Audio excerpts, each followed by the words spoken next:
Naruto is a series whose scaling varies from person to person. On one hand, you have those who will tell you that the verse easily scales to universal or low multiversal with its god tiers, and that the speed scaling easily reaches FTL in part 1 Naruto, while at the end of Shippuden, they'll tell you that this value increases to millions, if not billions of times faster than light, with some even going as far to say that they reach the infinite, immeasurable, or irrelevant speed tiers. On the other hand, you have those who will tell you that he is hardly mountain level and doesn't even surpass the speed of sound. Regardless of your placement on this spectrum, you have probably heard endless arguments and counter-arguments people make in order to justify their scaling of the verse. These various arguments have a tendency to be called metas, and today I want to talk about a recently created meta for a specific Naruto character. This character is Shibai Otsutsuki, the Otsutsuki god. In chapter 75 of the Boruto manga, Amado Sanzu states that, what if, after many cycles of evolution, Shibai ascended to a higher dimension where a physical body is no longer required? This idea is confirmed by Momoshiki in the same chapter, who states that Amado correctly guessed that Shibai is no longer in this dimension. Many people, particularly Naruto scalers, have taken this statement to mean that Shibai is a higher dimensional entity, as he states that Shibai ascended to a higher dimension. Given that Naruto characters are presumably three-dimensional, this would mean that Shibai is at least a 4 to 5 dimensional entity, with some going as far to say that he has transcended dimensionality as a whole. But is this true? Well, how about we just analyze it? Okay, so before I even begin, let me note something. I am not a Naruto scaler. To be more accurate, I'm not very knowledgeable on Naruto scaling. I have played a lot of Naruto games which go over the story.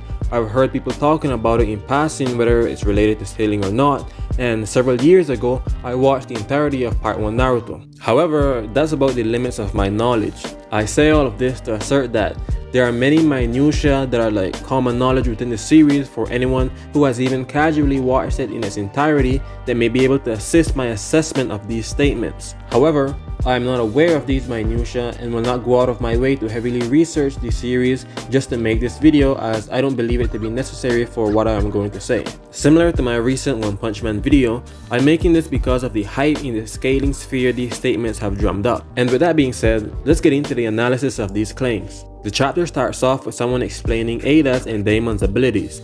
I'm not sure if it's Shikamaru or Amado explaining them.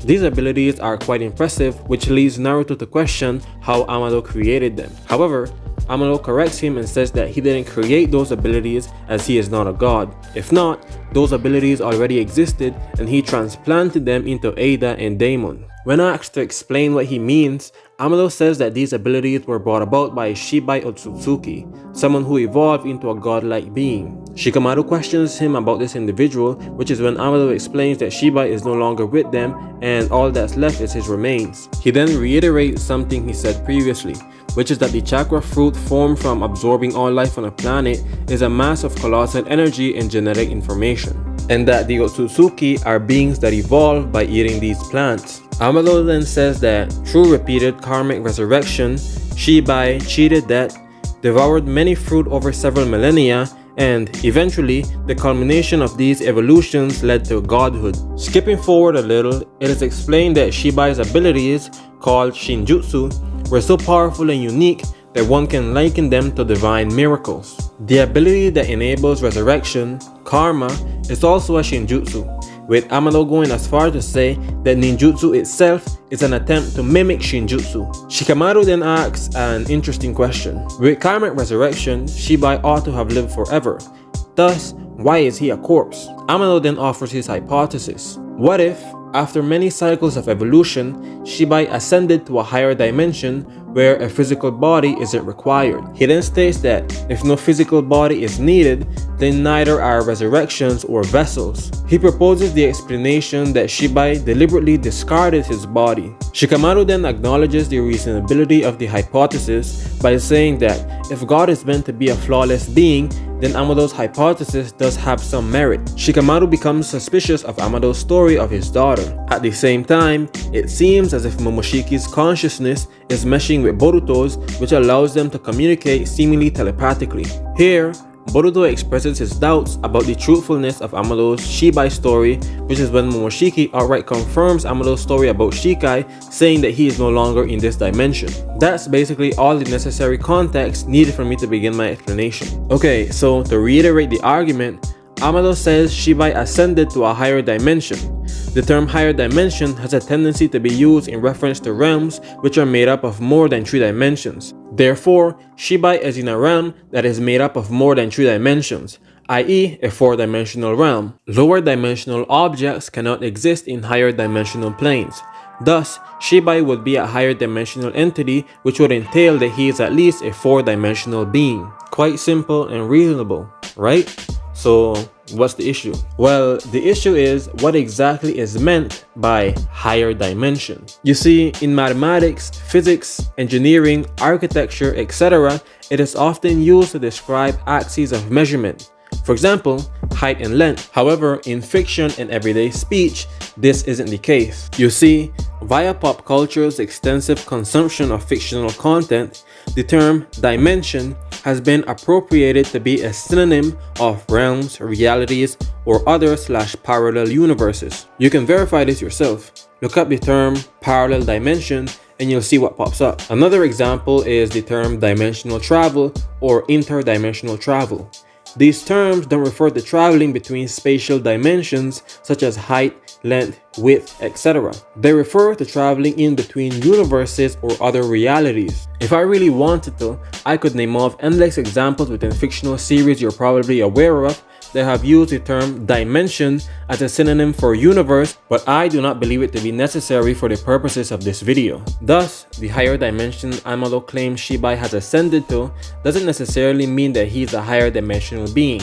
It can simply be the case that they're talking about another universe or reality. Momoshiki himself states that Shibai is quote-unquote no longer in this dimension, which shows that the term is used within the verse itself as a substitute for universe or reality. If you want to say that Momoshiki literally meant this dimension, as in the 3rd dimension, I'd have to disagree with you, as he would later call the universe this plane, which is often used to signify a level of existence synonymous with the use of dimension as a substitute for universe. The terms universe, realm, reality, dimension, and plane are used synonymously of each other. You can say that when Momoshiki said this plane, he was referring to dimensionality. However, I do not believe this reasoning to be probable due to the preponderance of probabilities. I have talked about it in the past, but to briefly explain it, I define the preponderance of probabilities as a criteria that allows us to determine which explanation for an event is more plausible when confirmation is absent. It takes inspiration from Occam's razor, the preponderance of evidence, and the Sagan standard. It goes like this. To determine which explanation is more plausible and ought to thus be selected, one must compare the amount of assumption it makes, the magnitude of its assumption, the magnitudes of its claims, the amount of evidence used to support its claims, and the weight of said evidence. With this, it is pretty evident that saying Momoshiki was using plane and dimension as substitutes for universe is more reasonable than saying that he was referring to mathematical dimensionality, as both interpretations work with the same amount of evidence despite the fact that there is a disparity in the magnitudes of their claims. Even with this, I'm sure many of you are wondering, well, what about the higher part in higher dimension? Well, this can easily be explained by saying that the higher part refers to a faculty of the realm or universe as opposed to its dimensionality relative to the mortal universe. To illustrate this point, I'll use the following analogy. 2 realms exist, heaven and the human world. Heaven is often referred to as a higher dimension, a higher realm, a reality which transcends our own,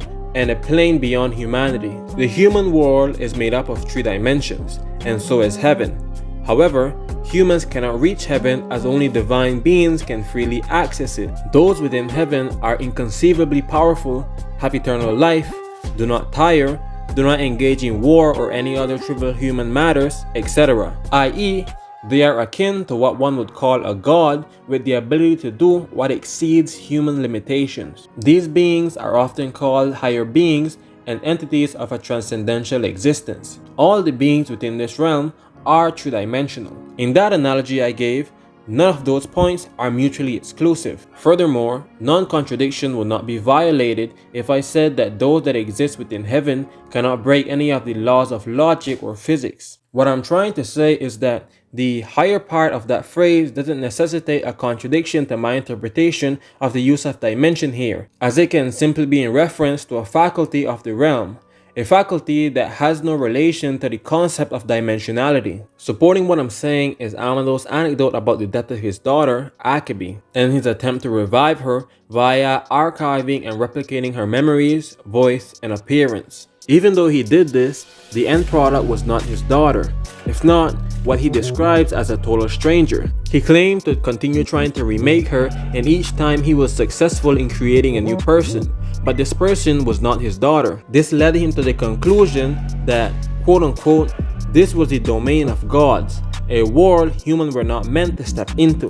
Later, he claims that his efforts of reproducing personality crossed into the domain of gods and was only achievable with godly power, which is in reference of Shinjutsu karma. The reason I say this supports my argument is because the ability to achieve very impressive feats, such as reviving a person in their totality, is referred to as something only a god can do, and it goes beyond the human ability. Coupling this with the statements of Shibai's godhood and divine nature, I believe it to be reasonable to say that the higher part of the phrase is being used as a substitute for divinity or godliness, since for something to be considered godly, it must exceed human limits in a variety of faculties. It must be something that can invoke miracles. In simpler terms, I'm saying that the phrase higher dimension can easily be translated to mean a godly realm, and it isn't necessary that they mean a realm with more than 3 dimensions. The reason why this realm can be considered godly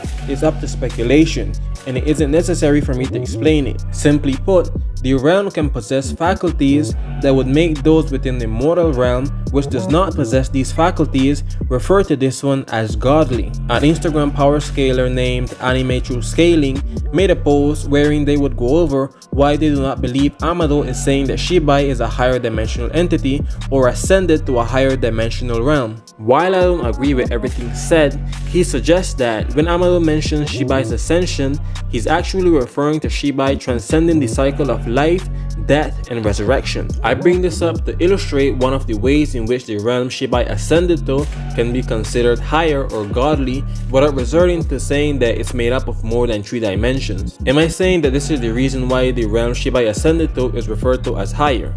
Am I saying that it is impossible for Amado to be saying that Shibai literally ascended to a higher dimensional realm? Am I saying that my interpretation is the best one or is true? No, I'm not saying any of this. Despite what the title says, this video is merely me explaining another interpretation to Amado's claims, rather than a falsification of the interpretation that he was referring to dimensionality. Even though I do believe my perspective to be true, I am not asserting that it is. My stance is one of a suspension of judgment towards what Amado truly meant. I used logic to illustrate why it isn't necessary that Amado was referring to dimensionality, and that it is very reasonable and arguably more plausible that he was simply referring to a divine realm. And yeah, that's about all I have to say for now. Before I go, I'd like to quickly note something. This video came about for 2 reasons. The first is that someone asked me for my perspective on these statements and the arguments people made using them. The second is because of a discussion I had with someone who held what one can call the more popular interpretation. In that discussion, it was made evident to me that many people are ignorant to the concept of literary interpretations. I was already aware of the fact that people were ignorant of it, but the discussion showed me the degree to which some people may be ignorant to it. In that, people would try to falsify or belittle an argument by saying, "Oh, that's just your interpretation," or "Oh, you're just giving a different interpretation." And yeah, what about it? What's the problem with that? They say this and do not realize that not just their argument, but their entire belief system and worldview stems from their interpretation of the information they perceive. An interpretation is an explanation of the meaning of any set or piece of information. Solely because something is an interpretation does not automatically mean it is invalid. I'm sure many of you have heard of the term equal interpretations. I'm not arguing for that. Rather, I'm reinforcing the importance of interpretations and just how fundamental they are. What determines the validity of an interpretation is its justification. The idea of interpretations and their implication is a very extensive topic, one that I plan to cover in another video as a part of my power scaling guide series at some point in the future. I'm just writing this section because of how people like to invalidate interpretations just because they are interpretations. Like, many people view the literal interpretation or meaning of any phrase as the truth, while any interpretation which deviates from the literal meaning to be less valid or just an unfounded explanation, when this is almost never the case. And yeah, that's about it. Bye.